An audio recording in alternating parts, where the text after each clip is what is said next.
Sí. Y en este tipo de tribus antiguas, según las leyendas, ¿convivían en armonía con el resto de seres humanos? ¿Eran malos? ¿Habían guerras? Pues, a ver, ¿cómo lo podría decir? El tema de los gigantes es curioso. Bueno, quizá porque yo tengo mi sesgo de haber estudiado Derecho, entonces in- ese sesgo me hace leerlo de otra manera, ¿no? Mm. Porque, por ejemplo, digo, bueno, ¿cómo se entablaban, por ejemplo, contratos? ¿No? Una cosa tan del día a día que podemos tener un contrato. Bueno, hoy estamos acostumbrados a que, no diré todos, pero un 90% de nuestros contratos son por escrito. ¿No? La idea del contrato verbal ha ido perdiendo fuerza, existe, ¿eh? O sea, de hecho, hemos tenido tú y yo aquí esta entrevista, por decirlo de alguna manera, es un contrato verbal. Sí. Pero para los gigantes, ese contrato verbal, esto es muy curioso. Porque uno dice, bueno, ¿eran amistosos, no eran amistosos? Sí, podían ser muy amistosos, pero cuidado, hay algo que hay que tener muy en cuenta. Para ellos, la palabra dada es vinculante desde el primer momento y es vinculante si tú no rompes el trato para siempre. Esto no existe en ningún derecho del mundo. De hecho, la mayoría de derechos lo que te dicen es que un contrato como máximo puede durar 99 años. Por ejemplo, en Mm. el Código Civil de Cataluña no existe alguien que ya no para siempre. Eso no existe, ¿no? Porque no daría seguridad jurídica. Pero para ellos, por la razón que sea, sí. Por ejemplo, si tú te encontrabas, esta leyenda es muy arquetípica, ¿eh? Donde pones Juan o pones la aldea no sé cuántos, puede ser la aldea no sé qué, ¿no? Pero hay la típica leyendita en que un gigante encuentra a un transeúnte y le dice que quiere que él le vaya a comprar carne a no sé dónde. Y él le dice, vale. Dice, bueno, yo quiero que todos los lunes por la tarde tú vengas aquí y deposites detrás del árbol tal la comida. Y yo al día siguiente en este árbol, no se lo comentes a nadie, por supuesto, no se lo puedes decir a nadie, aparecerá un tesoro. Como te puedes imaginar, los mouros o los gentiles, los que fueran, que tienen más dinero de lo normal, la recompensa era, bueno, pues muy interesante para lo que a lo mejor podía valer un kilo de corderos, para que me entiendas. Dices, no, es el cabrito mejor calidad, vale 100 euros el kilo. Da igual, porque es que él te va a pagar 1000 en oro. Con lo cual, digamos que incluso haciendo el trato se muestran muy generosos, pero también se muestran muy inflexibles. Si tú en un momento de debilidad se lo cuentas a tu pareja, si tú en un momento de debilidad se lo cuentas a alguien externo, tu propia familia, se acabó. Si tú fallas un único día, se acabó. El día que tú no vayas y pongas carne, este trato ha fallado. Pero si tú consigues mantener este trato en el tiempo, tú podrías tener amistad con los mouros en tu línea descendente para siempre. O Wow. sea, podríamos tener 3 generaciones que le dejan carne de cabrito detrás del árbol, no sé qué, y él les entrega un cofre de oro.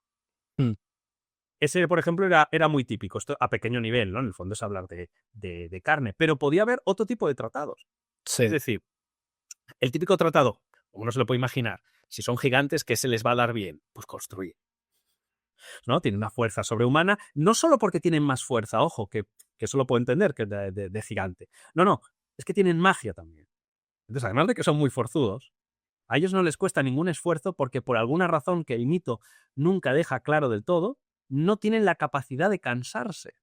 Entonces, además de que son más fuertes que nosotros, apenas necesitan dormir, apenas necesitan descansar. De hecho, muchas leyendas, a modo de broma, dicen, y llevaba un saco de no sé cuántos kilos y hubiera parado a descansar si es que alguna vez lo hubiera necesitado. Como diciendo, que no lo necesita.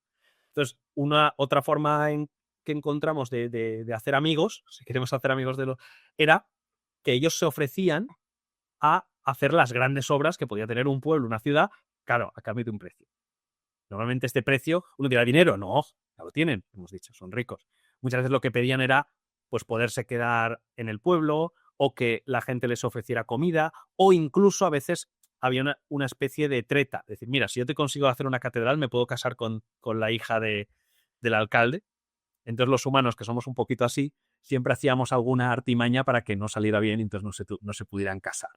Nosotros siempre, de hecho, es curioso porque tenemos la idea de que el gigante es malo y hay leyendas, ¿eh? Que el gigante es malo, luego podemos ver algunas. Podemos decir, hombre, Pablo, no les dejes también. Sí, sí, había gigantes mal.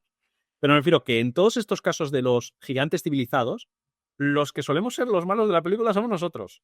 los que rompemos el trato somos nosotros, los que explicamos el secreto somos nosotros, los que rompemos, ojo, y esto es lo que, porque tengo un apartado del libro que le llamo pacto y guerra, ¿no? Y ahí reflexiono sobre cómo se hacía el pacto, cómo se hacía la guerra con ellos, que era lo que podía originar ese conflicto.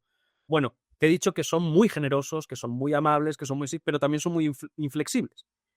Ese inflexible no solamente tiene que ver con los contratos, sino con toda una serie de tabús, al igual que si has tenido, bueno, no sé si a lo mejor Clara, cuando la tuviste, esto te lo comentó, pero también las hadas tienen unos tabús que no puedes romper jamás. Terrible romper ese tabú. Bueno, pues fíjate, como parece que todos están en esta especie de tronco mitológico, los gigantes también tienen sus propios tabús y responden muy agresivamente, pero muy agresivamente si se rompen esos tabús. Por ejemplo, ya que hemos dicho el ejemplo del puente, vamos a seguir con el ejemplo del puente. En una sola noche tenemos un puente. Ojo, en una sola noche. Pero nadie puede venir a vernos trabajar. Bueno, pues ahí siempre hay el tontito que tiene que ir, ¿no? En este caso, pobre es tontita. Bueno, pues quiero verles. Te han dicho, esto va a acabar mal, ¿no? ¿Tú cuánto ves? Y la chica dijo, quiero ir a ver. Y digo, va a acabar fatal. Bueno, pues efectivamente, en cuanto a los gigantes, ojo, se supone que están de espalda y se supone que ella está bien escondida, tiene algún poder, ¿no? Parece como un tercer ojo místico, por el cual se dan cuenta de que les está mirando y sin tener que descubrirla directamente, porque sabes que había maleficios antiguamente, que tenías que ver a la persona para maldecirla. Luego había otros que no, que había otros mecanismos, que si el vudú, que si no sé qué, pero en muchos había que verla. No, ni siquiera viéndola, solamente sabiendo que está detrás de los matorrales, dicen, tú que has querido ver, no veas más. Y esa chica se queda ciega, se queda tuerta, solo por haber roto ese tabú que no tendrían que haber roto. O sea, que el pacto de alguna forma tenía magia implícita, ¿no? De que si lo rompes, de alguna forma, la naturaleza, ¿no? Y la magia te castiga a ti por haberlo roto. Te No solamente castigan. que ellos se puedan enfadar. Sí, de hecho, tiene todos los tratos, todos los gestos, luego veremos, todos los gestos que hacen por ejemplo, los mouros, que son quizá de los que más leyendas nos han llegado, tienen una cierta sacralidad. O sea, todo tiene una, a ver, ¿cómo le diríamos? Sí, todo es muy ceremonioso. Todo es muy ceremonioso en ellos. De hecho, es curioso porque incluso, aunque se supone que ellos no son cristianos, a veces se dice, se deja muy claro que no son cristianos, son capaces de apreciar que eso es importante para nosotros o que tiene un valor intrínseco, y en algunas leyendas sale como los mouros, medio escondidos, se acercan para escuchar la misa. Que dice, bueno, pues no son...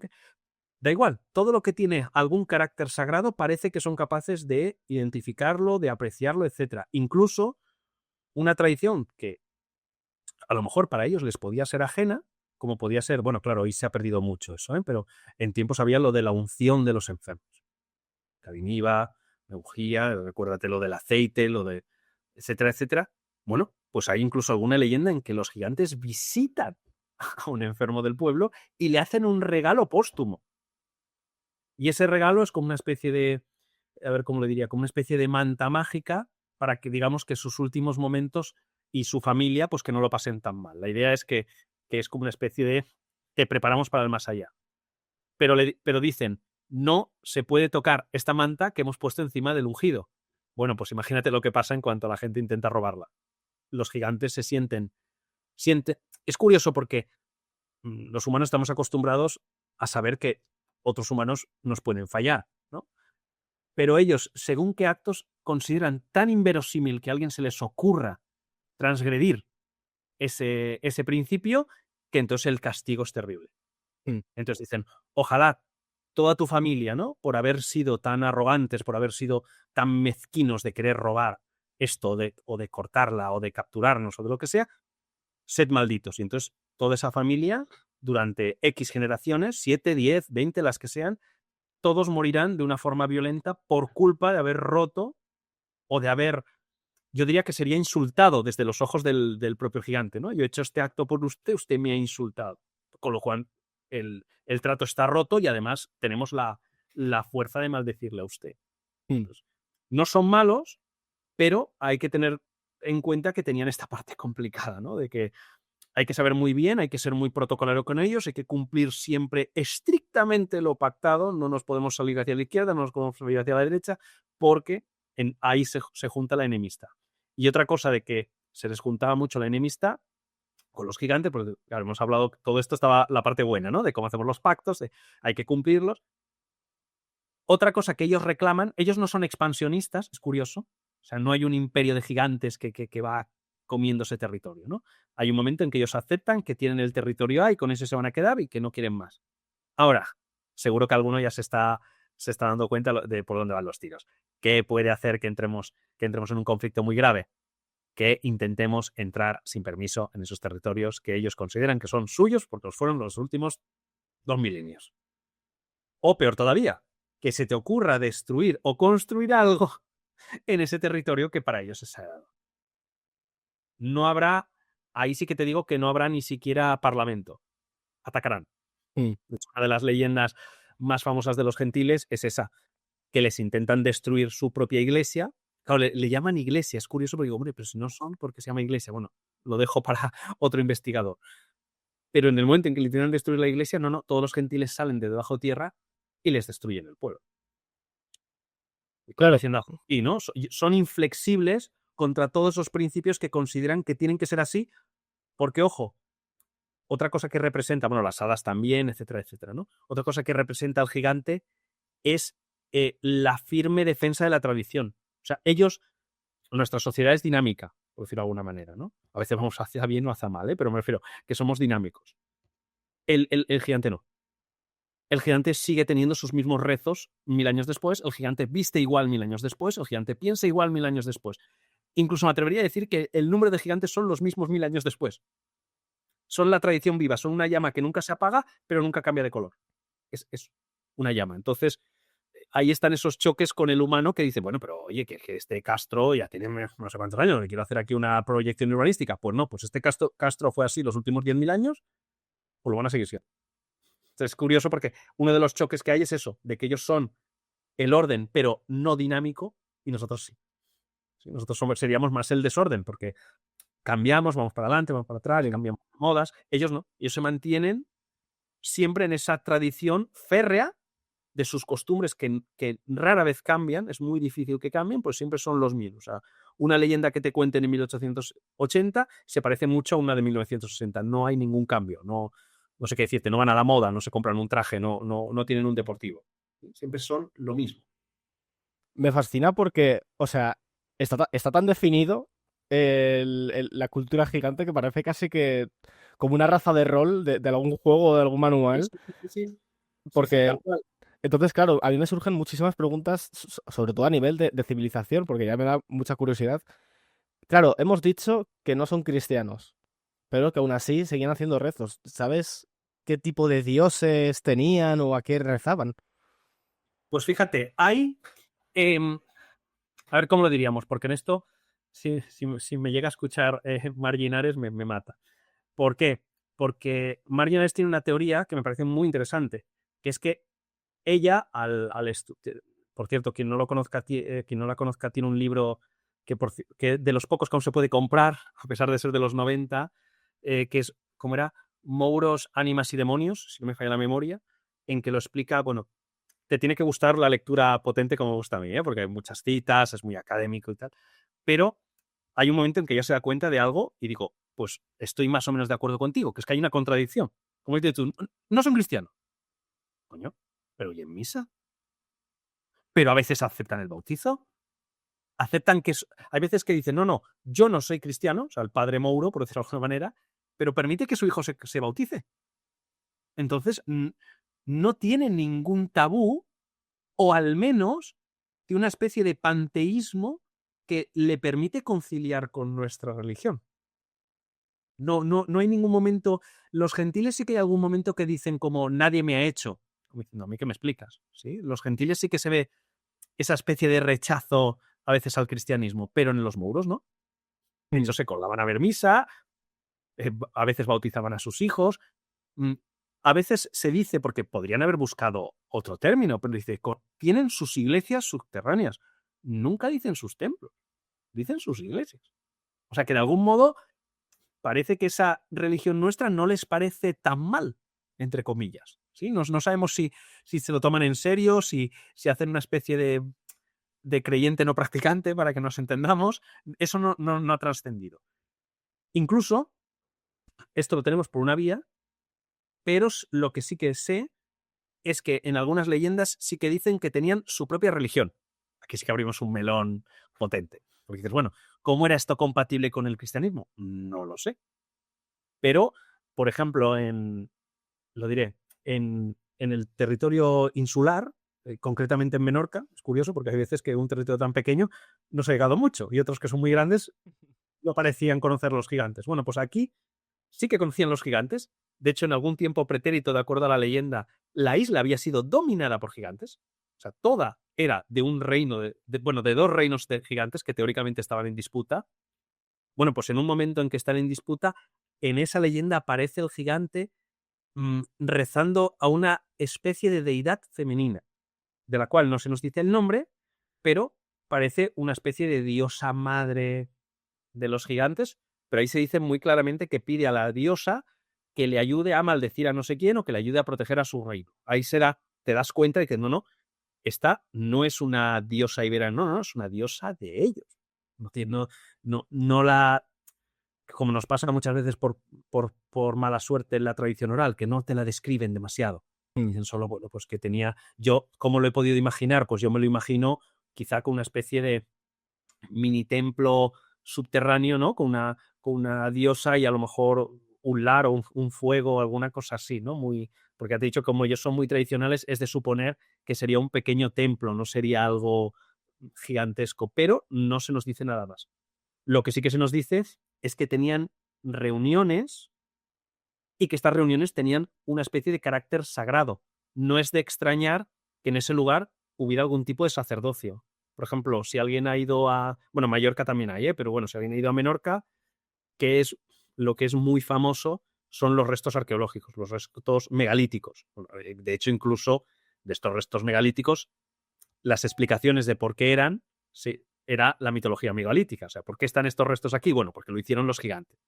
Bueno, pues había un lugar llamado la Taula de Torralba en que se suponía que los gigantes, los representantes, los de gigantes, digamos, reyes, reyezuelos, nobles, lo que sea que tuvieran, se reunían cada X tiempo y que allí tomaban decisiones que afectaban a toda la isla de Menorca, y que tenían un carácter sagrado. Incluso se describe que en esa misma mesa en que comían, bebían, tal, cuando ya se había cerrado el trato, se hacía una especie de sacrificio ritual de animales, por favor, no de humanos, de animales, y que eso tenía como una especie de celebración, fíjate, una especie de subir a los altares de los dioses el contrato que se acababa de firmar. Es decir, acabo de llegar a un acuerdo contigo, por ejemplo, habrá paz. Bueno, pues a través de este sacrificio, no sabemos si a un dios, no sabemos si simplemente carácter ritualístico, se cierra el trato. Fíjate qué nivel de todo completamente, alguno diría, pues bueno, qué sociedad tan encorsetada. Bueno, es que claro, son tradicionalistas, lo podemos decir de alguna manera. Pero fíjate que eso demuestra que sí que tienen sus propios cultos, pero por alguna extraña razón, esos cultos que aparecen en algunos lugares muy definidos, en otros no están en pugna con el catolicismo. O sea, parece que hacen una especie de mezcolanza, un sincretismo que no les afecta en absoluto. Por eso digo que cuando algún historiador, cuando algún escritor dice, es que son todos paganos, digo, no me parece tan sencillo. No me parece tan sencillo.